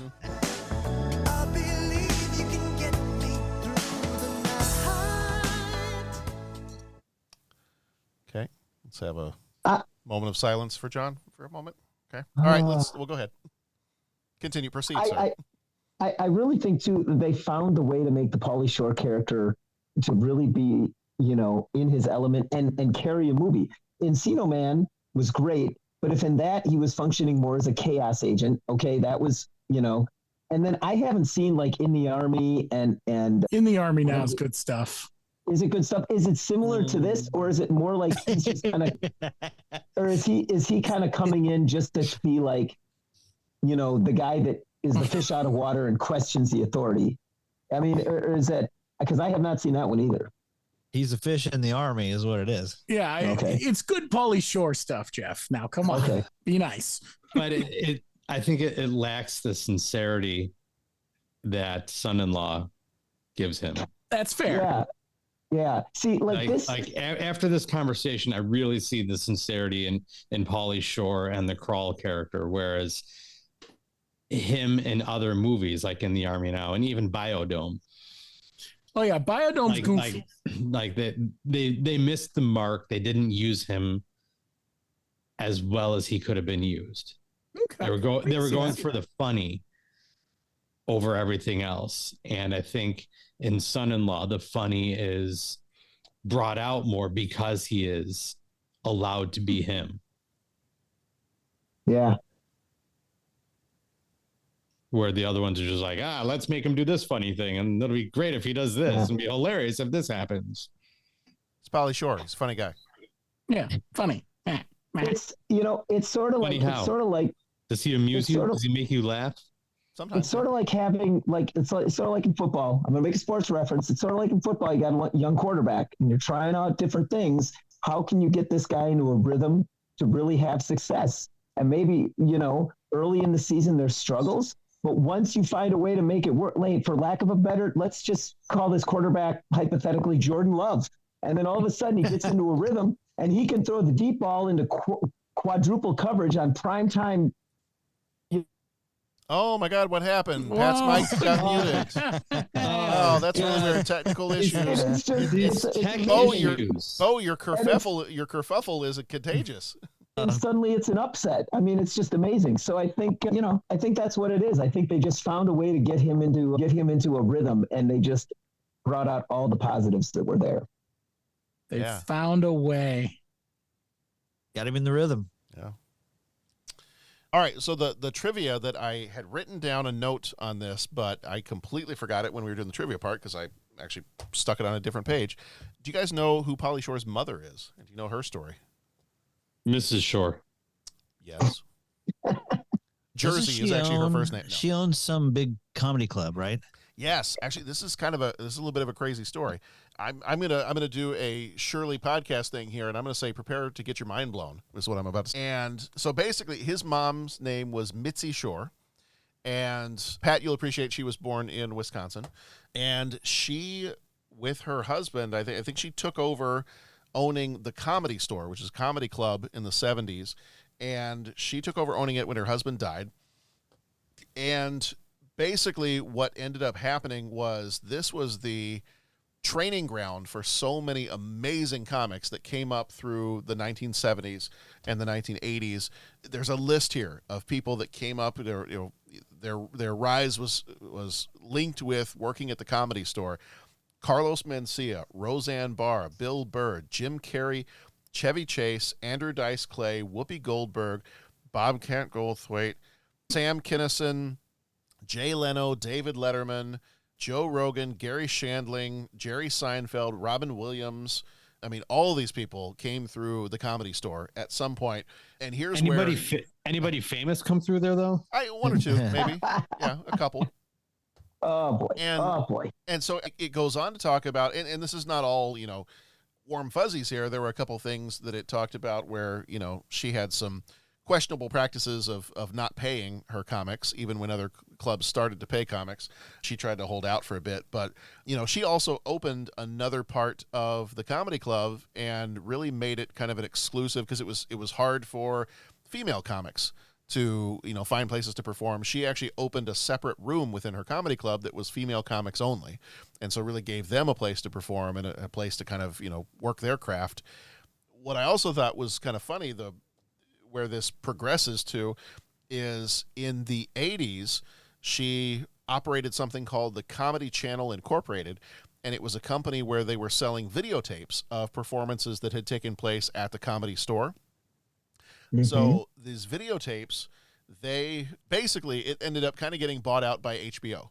And HBO had kind of their own channel that they were calling the Comedy Channel, and they were kind of using the name of her comedy channel that she had done and kind of following the same idea of, we're going to take performances of comedians and we're going to put them on TV, and we're going to start to show these on HBO.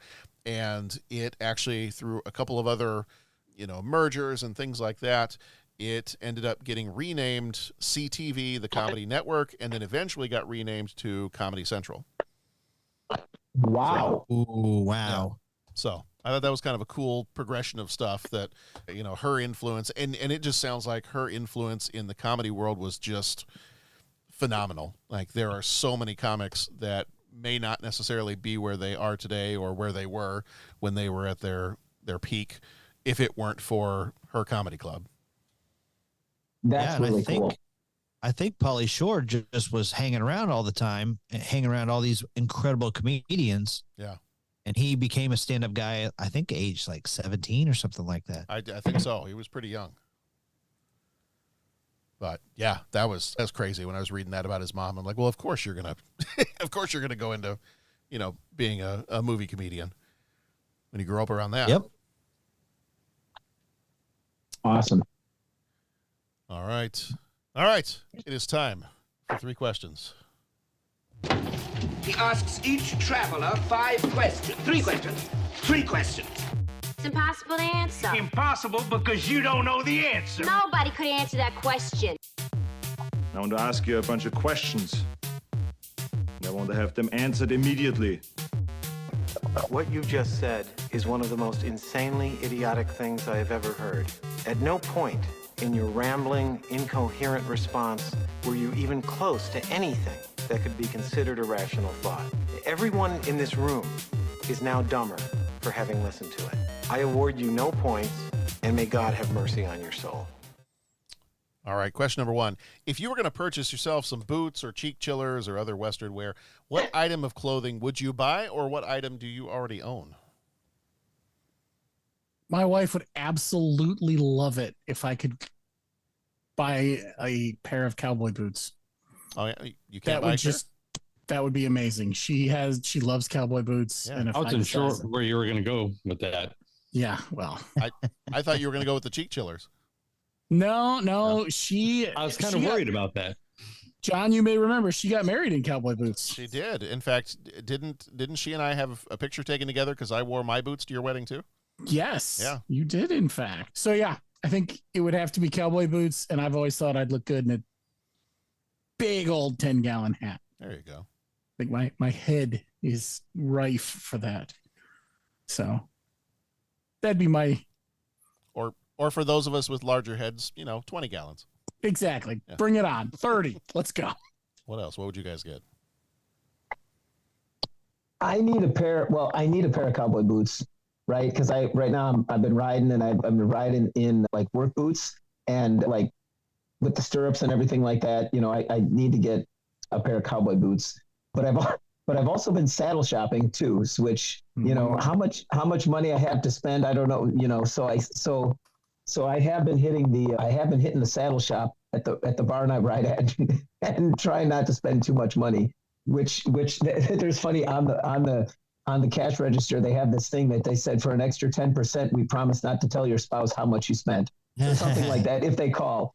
But yeah, it's a good deal. I'd take that. Yeah, but that's kind of what I'm currently in the market for, is a pair of cowboy boots, and then also a saddle. So nice. As a Texas boy, I would recommend Shepler's, and they have an online store. That's where we always used to go to get some of our stuff, and that's where the last time I was in the area, that's where I got the hat that I have currently, and I don't think I got a pair of boots there. But that was always where we'd go. There was a huge Shepler's store near where we lived when I was growing up in Dallas. There is, discovered the other day, my wife and I were walking through.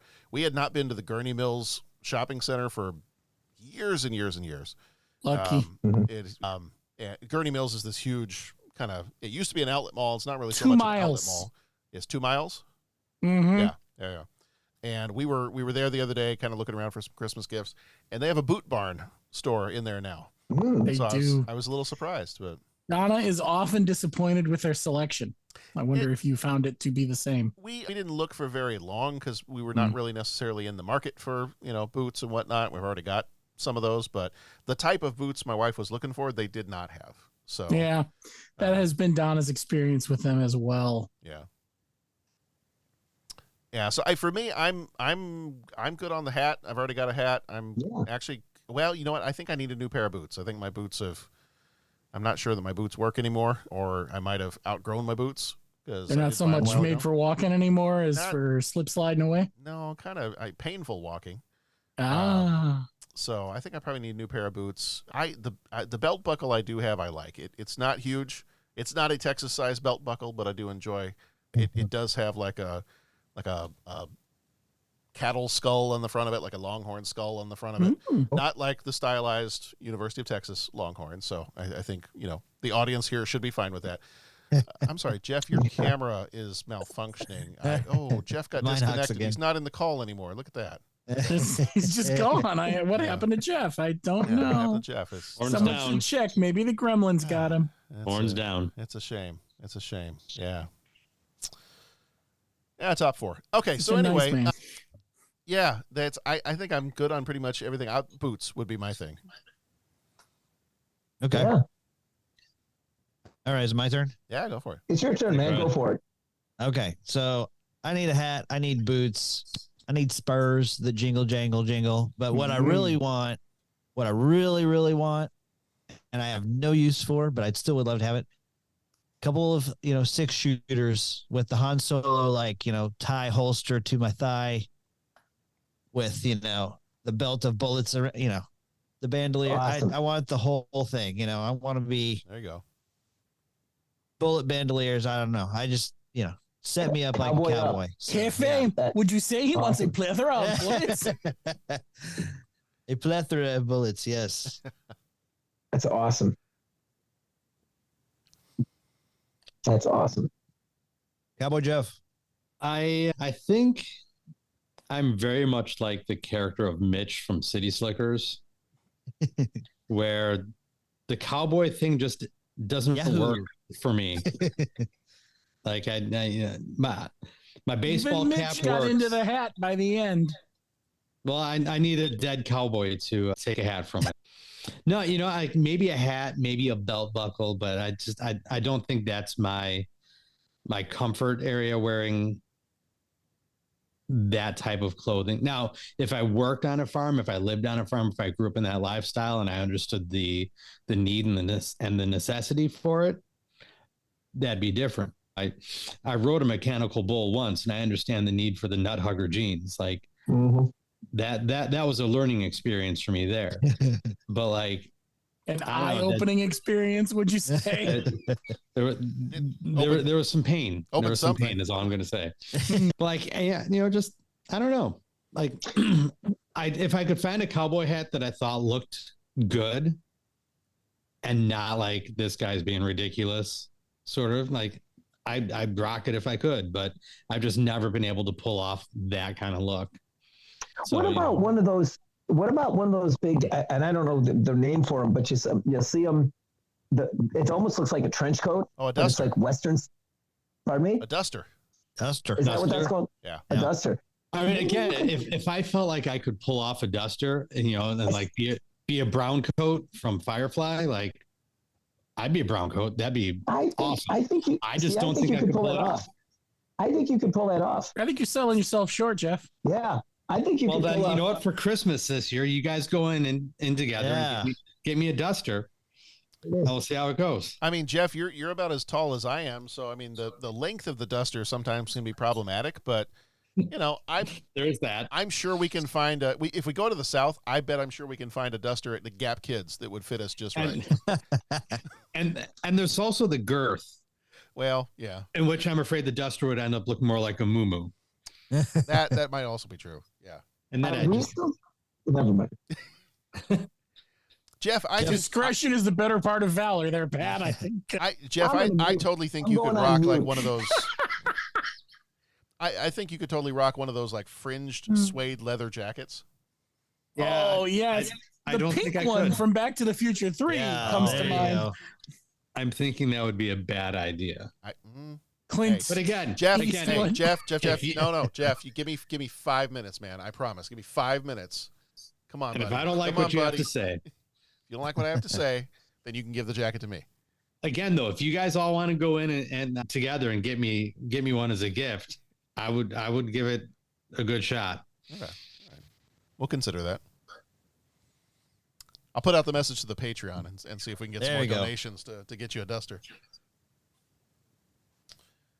All right. Question number 2. If you were going to be a farmer, what kind of farm would you run? A fat farm? I don't know. This could be the fact that I've been enjoying Yellowstone too much, but I think some sort of ranch would be my style more than actual farming. I don't know if that's me rejecting the question in some way, but that's more my speed. Yeah. I'm with Bo. Steers and longhorns and cattle and horses. Yeah. None of them plants. I'm gonna say this humbly because I know I don't know if the spirit of the question is one of seriousness, but like I'm sure we all know people that are farmers and farm people, and just my God, how hard that is. You know, that is a hard job, and like having that as your business. I had a couple of buddies, well, in college, and they were from Minot, North Dakota, and they would constantly be talking about just the stresses of trying to keep the family farm going and the whole thing. But I know that's like reality is not necessarily within the spirit of the question. I mean, I would love to have like a ranch with horses and all that to ride. I mean, that would be very cool as long as there were some people there that knew what they were doing. So I could just kind of like, you know, go and enjoy and all that kind of stuff. But as far as like, if you're asking farm, you know, vegetable farm would be great. Definitely have to have cornfields because I love corn. And let's be honest, most of the movies that we watch, cornfields have some, you know, important thing that would happen. So I bet you a bunch of cool stuff would, you know, happen. You know, children of the corn, if you build it, they will come, you know, all that kind of stuff. And corn's just delicious. But I would say like if it was farm, like vegetable farm with all different veggies, especially corn, horses would be cool. Field of Dreams would be cool. Yeah, any of that kind of stuff. Yeah, I'm with Pat. I think some sort of veggie farm. I don't know if I have what it takes to keep up with. Well, I don't know if I have what it takes to keep up with taking care of large crops of veggies either. But being responsible for livestock and cattle, I think, would be a lot more difficult than upkeeping large areas of land where we're trying to grow a bunch of veggies. The payoff is there because, you know, harvest time comes and you're set for a while. Fresh veggies are delicious, so I've been told. But yeah, I think veggie farming over cattle ranch for me. Yeah, I think my area of expertise would lend itself to like server farm. But that's not in the spirit of the question. So And it's a little too meta for you to reject your own. Is that a little bit maybe? What my family actually came up with when I asked these questions at dinner, they actually came up with one. I was like, ooh, that could work well too. Because I don't think I'd work well with animals. I don't tend to get plants to grow very well either. But both my wife and my daughter said a tree farm. Oh, nice. Yeah, there you go. That's actually pretty smart. Yeah. Like that's what they said. My answer was I'd go with and it's got to be exactly like this. Like it has to grow exactly like this. It's got to be corn and it's got to be a fried okra farm. This regular okra, no. Like what? No, there's no reason for that. If it will grow already fried, I'm all for that. That's you know, you could be the first to come up with pre-fried okra. I could genetically engineer it. Right. Sure. Yeah. Right. So, for some reason, John, when you say that, I think of that Far Side cartoon with the boneless chicken ranch. Oh yeah. It just shows all the chickens like laying on the ground. Yeah.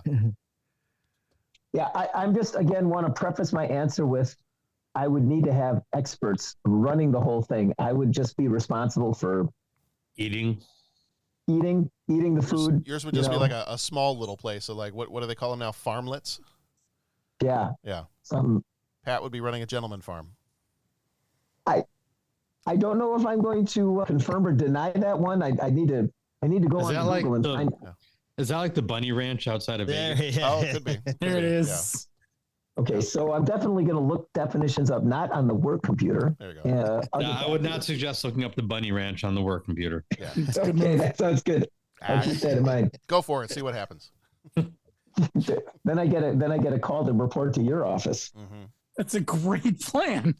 What would you like to do next? I'm excited to be a part of this. All right. And then question number 3, what is your favorite John Denver song? Oh, this was hard, man. Sunshine on My Shoulders. Nice. That's a good one. My daughter actually did a my dance recital John to that. Denver and the Muppets and Christmas Carols is also high up on my list. As John Denver with the Muppets, I think was my first exposure to John Denver. Going with Rocky Mountain High. Mm-hmm. Although my grandparents listened to Calypso a lot, so I have a sweet spot for that one as well. So I got to do Take Me Home Country Roads. That one's my favorite. And I was going to say the Rocky Mountain High or Take Me Home Country Road. Yeah, Country Road was a great one. And then I also saw, because I'm not an expert in all his stuff, but I was listening to a bunch of his greatest hits albums, kind of getting ready to answer the question. And I saw that he did Leaving on a Jet Plane. Yeah, that was my wife's pick. Mm-hmm. Okay. And I really like that one. Now, and here's the thing, I should know this, which is why I'm going to ask it. Was that originally Peter, Paul, and Mary, and then he did it? Or was it vice versa? Or was that song someone else and they both just, because I'm a pretty big Peter, Paul, and Mary fan. And I remember they did that tune. So it's a good question. I wonder what the timing of all that one. But anyways. I mean, it might be back like when the Rat Pack guys all just covered each other's songs. It might be too hard to determine at this point. It was written. True. It was written and recorded by John Denver in 1966. Or the information is right there, readily available. Yeah. On the internet. Jeff, I'm just gonna say, man, that would not have worked out better if we had planned it. So, Pat, to your question, John Denver wrote and recorded it on a demo recording in 1966, but for his debut album in 1969, he re-recorded it, and that's exactly the same time that Peter, Paul, and Mary did their version. Okay. But the writing credit is Denver. So that's when Then Became Now. Yes, that is when Then Became Now. Yeah, well, that's good to know that. Good to know that information. But yeah, I guess I'll pick that song, and that's a good one. Yeah. All right. Did we get everybody's? I think we got everybody's John Denver songs. Yeah. Yeah. All right. All right. That's going to do it, gents. Anything else we want to say? Eddie, what would you tell somebody who's on the fence about watching or they've never seen this movie before? What would you tell them to convince them to go take a look at it? Look up on the pig and ride it. Go for it. Watch it. Yeah. Look for the heart. Mm-hmm. Look for the charm. It's there. Ditto. Yes. Yeah, that sounds about right. Yeah. I mean, it's fun. It's cute. It's light-hearted. It's all those things.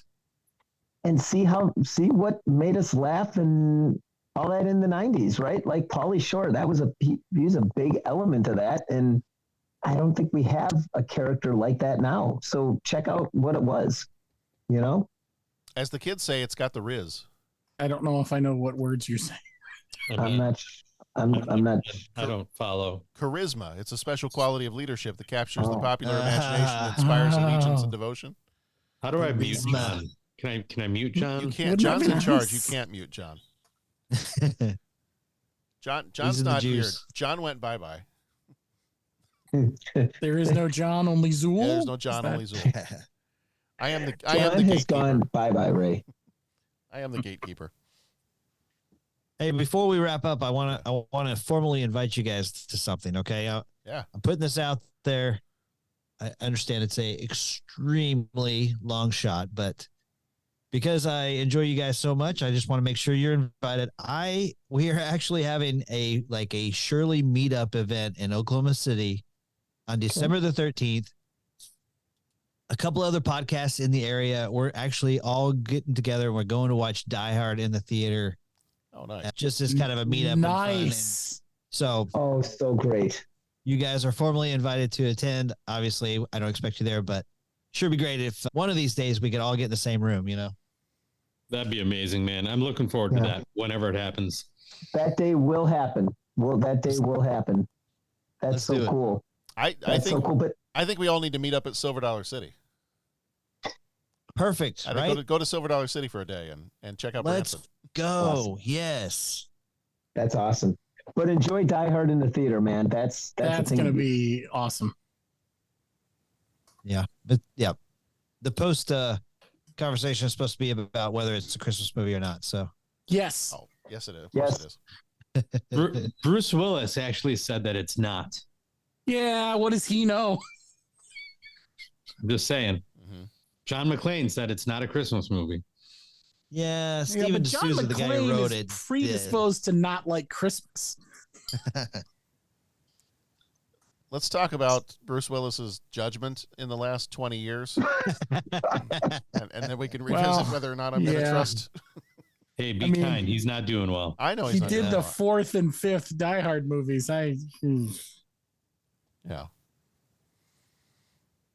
Oh man. Yeah. I'm so glad you guys enjoyed this one, honestly, though.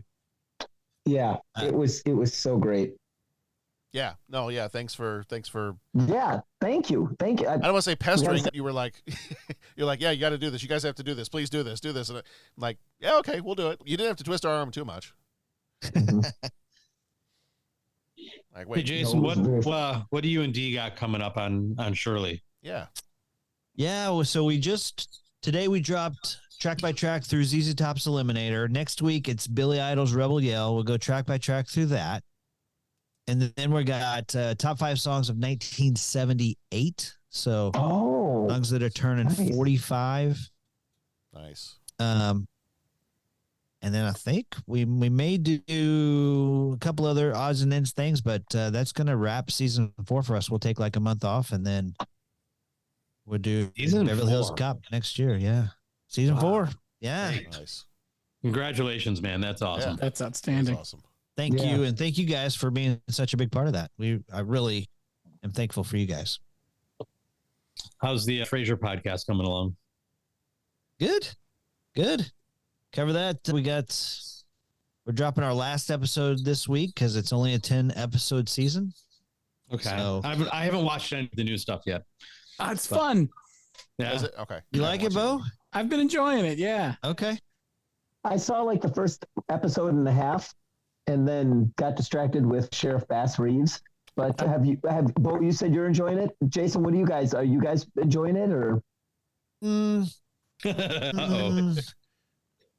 It's they need to kick it up a couple of notches.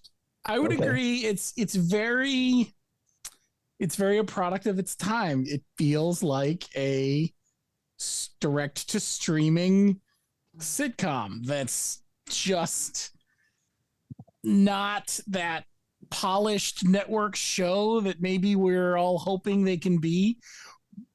But I think I am predisposed to the delivery of Kelsey Grammer for whatever reason. I have always been a fan, so it's hard for me not to like it. And for whatever reason, and Donna laughs at me all the time about this, like the juxtaposition of I pretend to be this, or not pretend because he is, I'm this hoity-toity stuck up, and then just to be put in his place is very fun for me. But I've always liked that about the Frasier character, even from Cheers on. And you could write volumes about the disservice they did to that character on Cheers and all the other things. Always liked that character, though. Yeah. Great character. They need to up the funny just a little bit for me. Yeah, I think they're struggling in some ways. Like they're missing the mark with the Niles stand-in. Yeah. So is it a lack of chemistry between Kelsey Grammer and the rest of the cast? You think about the Frasier TV show, you know, the guy who played Martin Crane is a 10. Daphne's hilarious. Roz is great. Niles is an 11 out of 10. His David Hyde Pierce is awesome. Mm-hmm. In this one, you know, Kelsey's trying to carry most of the comedic weight, and I feel like they need funnier people around him, but maybe they'll grow into it. So we'll see. Yeah, I just hope it gets a second season to try to find its legs. You worry about a show like that just fizzling because. But thanks for asking, Jeff. The podcast is going great, and we are covering. We go through, you know, what was your favorite episode from season 1, season 2, season 3. So we do a little bit of old stuff as well. So okay, right on. Yeah. Cool. Thank you. Nice. All right. Well, Jason, why don't you tell everybody real quick, if they're listening to our show and they haven't listened to your show, I don't know where they've been. Under a rock. Under a rock somewhere, because we're pointing to you guys all the time so they can go find your great show. Thank you. But Thank yeah, you. tell them like social media wise or your website, anything like, where can people find the Shirley podcast? Yeah, so we're called Shirley You Can't Be Serious Podcast. We're on all the podcast apps. We're on Facebook at Shirley Podcast. We're on Twitter at Shirley Podcast. We got an Instagram page. Should be able to find us pretty easy, but hit us up, reach out to us. Maybe we'll have you on. Who knows? So a lot of fun over there. D is my good buddy and my co-host, and we have fun comparing movies and comparing music and top 5 lists and stuff like that. So come check us out. Yeah, it's an awesome show. Conversational, informative, fun, funny, the whole tamale there. Thanks, buddy. Appreciate you. And at some point, we're going to have to find something Superman to talk about until Superman and Lois comes back, because I know, man. I'm getting podcast full of kryptonite withdrawal. Did you guys ever go back through the movies? So, Bo, I'm going to tell you a little story here. The year was 2021, and John had this spreadsheet in which he was overly ambitious about having a second podcast, and thought, hey, let's do this podcast full of kryptonite thing, and we'll do the Superman and Lois, and then in the off season, let's do like every Superman show that's ever existed. Let's do the old Adventures of Superman. Let's do Superboy. Let's do Lois and Clark. Let's do Smallville. Let's do. And then all you of realized these. how much Superman there really was, or And then I started to look at my spreadsheet, and I was like, wait a minute. When am I going to do any of this? Like, when are we ever going to have time to kind of match up? And we all know how hard it is to match up podcasting schedules, recording schedules, and whatnot. So I'm like, you know, stuff for our own show. I was like, man, I feel like I barely have time to do some of the stuff for the 30-something podcast, much less, you know, to really give another show its due.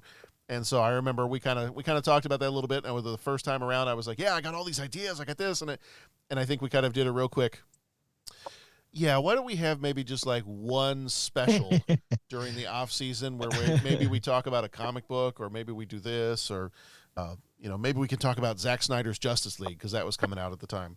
And I think that was the point we were like, yeah, no, I think the off season is going to be an off season.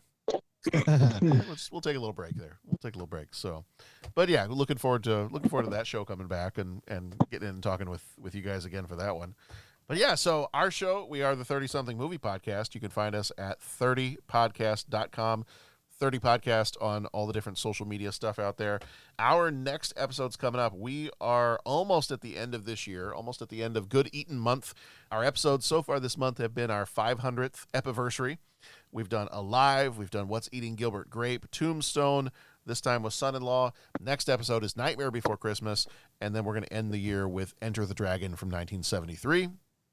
Woo! And then our Patreon episodes. Yeah, that should be good. I'm still debating whether or not I'm going to go pick up the 4K version that was on sale the other day that I saw. I'm thinking, I don't know why that debate is still continuing. I think I just need to go do it. Our Patreon I'm surprised episodes, you had the willpower to walk past it, if you want my honest opinion. I feel like lately when it comes to like buying copies of physical copies of movies, I'm having less and less physical restraint when it comes to not purchasing those. But our Patreon episodes for this month are Heart and Souls from 1993. We've got the Patreon shorts. It started in 93, Lois and Clark. It ended in 93, The Wonder Years. And then next month, we are kicking off January of 1994, Law and Order month. We got our Patreon is Seven Samurai, and one of our Patreon shorts is Stephen King's The Stand from 1994. And then our regular episodes for next month are Naked Gun 33 and a third, Beverly Hills Cop 3, The Getaway, The Chase, and Wyatt Earp. So we got a lot of good stuff coming at the very, very beginning of 1994 there. So, everybody, thank you so much for being here. It's fun to have a full house here tonight, have a full Zoom screen here, and get to record with everybody and talk about this movie. So thank you, as always, for being here. Thank you, Jason, for being here with us. Thanks for having me, man. Glad to be here. Yeah. All Good right. to hang out with you weasels. Yeah. You dudes. Bunch of country people, country home cooking, real people. Yeah, I know that my wife could only hear like one side of this conversation, and I'm sure she's probably upstairs like questioning why we've been together so long. But Yes. you know, But she does it on the regular, so it's okay. she at this point it's been long enough that she knows what's up. So, all right, everybody be excellent to each other. Go watch some good movies. Go check this one out if you haven't, and then we will see you back here next time.